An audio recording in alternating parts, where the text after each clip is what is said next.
Bonjour tout le monde, c'est Vincent Oni sur Xbox Gamer.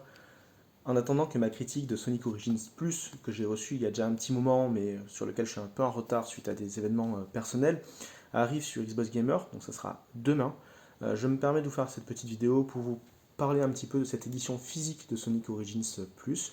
Je ne vais pas revenir sur Sonic Origins, la version de base je l'ai déjà critiquée quand elle est sortie la dernière fois, donc vous avez tout déjà sur ma critique sur Xbox Gamer. Par contre, à l'heure où le débat entre le physique, le numérique est assez houleux, j'ai quand même besoin de vous parler de cette édition physique qui justement n'aide pas forcément à donner toujours raison au physique. Alors la première chose pour les collectionneurs par contre, c'est que la version est livrée dans un fourreau. On ne peut pas dire que ce soit le plus beau, mais au moins on retrouve le visuel du jeu. Et quand on l'enlève, on découvre l'artbook. Donc c'est un petit artbook, hein, il n'est pas bien épais, mais franchement la qualité est plutôt bonne au niveau des dessins, au niveau voilà, des petits sketchs qui sont présentés. C'est toujours plaisant pour un fan de Sonic d'avoir ça. Ça reste un petit objet de collection, c'est vraiment très sympathique. Ensuite on a donc voilà, la boîte classique, hein, avec, on retrouve encore le visuel dans l'aspect noir. C'est pas forcément le plus beau, mais heureusement, l'éditeur a pensé à tout et il a mis une jaquette réversible avec, voilà, donc là on le voit bien, même s'il y a quelques petits reflets, avec surtout le visuel façon donc Mega Drive où on retrouve les 4 personnages qui sont jouables, parce que oui, dans Sonic Origins Plus, on peut jouer avec Amy. Alors, ne vous attendez pas à une révolution. Amy reprend à peu près les caractéristiques de Sonic, c'est juste qu'elle est un peu plus petite, donc ça donne un petit avantage parfois dans certains niveaux, notamment pour esquiver certains pièges. Et lorsqu'elle fait le double saut, notamment, la portée de son action est agrandie grâce au coup de marteau. Voilà. Pour le reste, à part un petit dash également pour foncer sur les ennemis, il n'y a pas grand chose de plus. On retrouve vraiment les caractéristiques de Sonic. Ça ne révolutionne pas du tout le gameplay, comme Tails a pu le faire avec sa capacité à voler, ou Knuckles avec sa capacité soit à planer, soit à s'accrocher carrément au mur. Voilà. Donc on est sur quelque chose qui est différent. Deuxième jolie petite nouveauté, en parlant de Knuckles, c'est la possibilité par contre de jouer avec lui dans Sonic CD.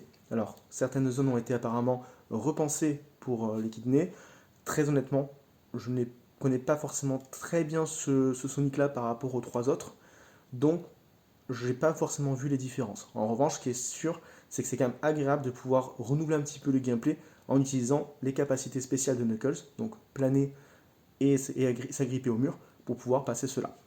Nous avons également le droit à quelques missions supplémentaires et à un visuel qu'il faut débloquer, donc qui est débloquable par petites parties, chaque partie correspondant à un défi à relever, notamment donc lié à Knuckles et Amy, comme finir un niveau avec Amy et Tails dans Sonic 2, terminer un niveau spécial dans Sonic 3 avec Amy, ou utiliser encore une fois donc les capacités planer et grimper de Knuckles. Voilà, je vous laisse le reste pour les petites surprises. Sinon, pour tout le reste, on retrouve exactement le même contenu. Donc la seule différence, en revanche, c'est que sur le CD, même s'il y a écrit Sonic Origins Plus, et bien en fait, sur la galette, il n'y a que le contenu de Sonic Origins. Voilà, pour le plus, en fait, le plus, il est là. C'est le flyer, avec derrière un code d'activation pour le contenu.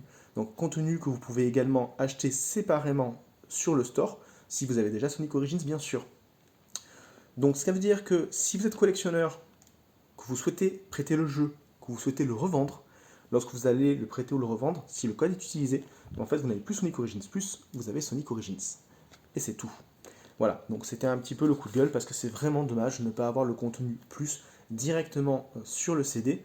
Ça aurait permis vraiment d'avoir une galette qui soit complète et qu'on puisse effectivement prêter, revendre. Voilà, c'était quand même, je pense, le minimum syndical à l'heure où effectivement on se retrouve du coup avec un jeu qui est à mi-chemin en fait entre ce qu'on apprécie du physique, ce qu'on peut apprécier du numérique, mais aussi ce qu'on peut en détester, puisque effectivement on se retrouve finalement avec simplement un Sonic Origins emboîté avec un code de téléchargement pour l'extension. Voilà. Donc le reste de la critique, ce sera demain sur Xbox Gamer. D'ici là, portez-vous bien et je vous dis bonne soirée et à très vite. Au revoir.